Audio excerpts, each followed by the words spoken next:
Let me take you back to an earlier discussion, and again, that's about race. How has being a black person affected the leadership style you've employed over these years, your present position? You talked a moment ago about being the black expert in the room, but how has race generally affected the leadership style you've employed? Well, a lot of people expect blacks to be lack knowledge, specifics. They also expect us to be very emotional, very hot-headed. We can't have a civil conversation. A lot of people anticipate that we are going to be more physically involved in what we're doing, etc. That we're not going to do our homework, more concerned with the way we look and the glitter and the glamour than the substance. And so and I found myself doing that, but I had some interesting mentors. I remember I was serving on a committee once with Ernie Boyer, and I was a teacher, and it was a golden opportunity. I think there were 2 or 3 teachers on the whole committee. But every time they got to something that was controversial about teachers, I would get really passionate. I would pound the table, and somebody said to me one day, "Let's go for a walk behind the barn." And this is the honest to God truth. And what they said to me, they said, "Mary, you're very good, but you are destroying your message because you get too emotional and you are too demonstrative.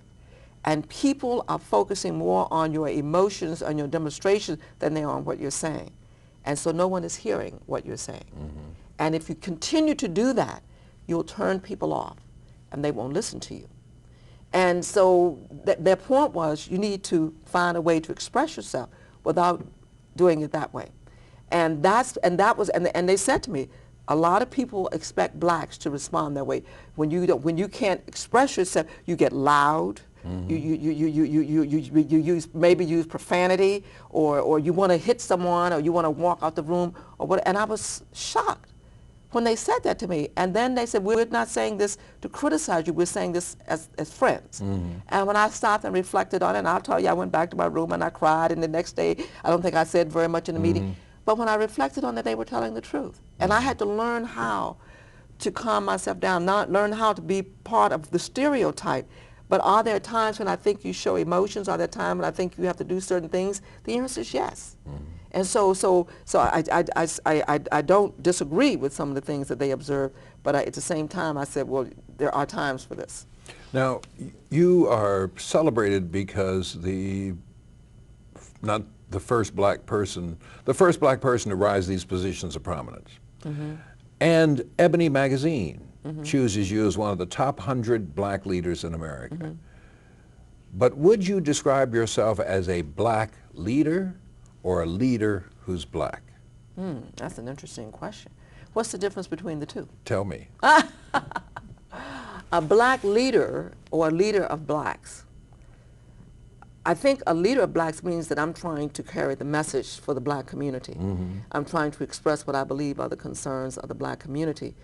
A black leader basically is more, I think, one of persona, who I am.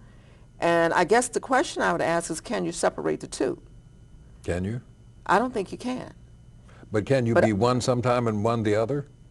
I guess what I was going to say was, can we stereotype black leaders? Can we assume that all black leaders act a certain way? I am a black leader because of who I am. And I would like to think that I am a leader of blacks because I advocate for issues that I know are of concerns to the black community. Are you also a leader who just happens to be black?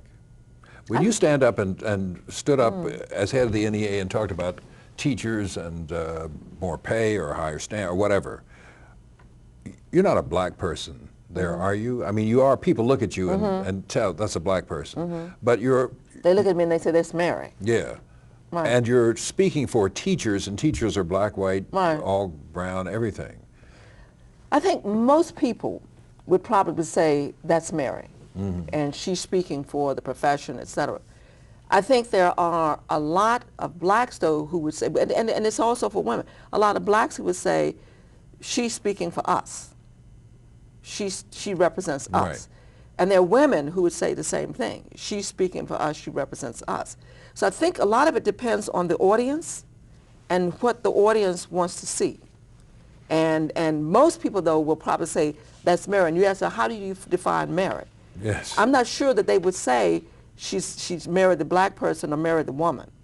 I think they would probably say marry the teacher, the educator, etc.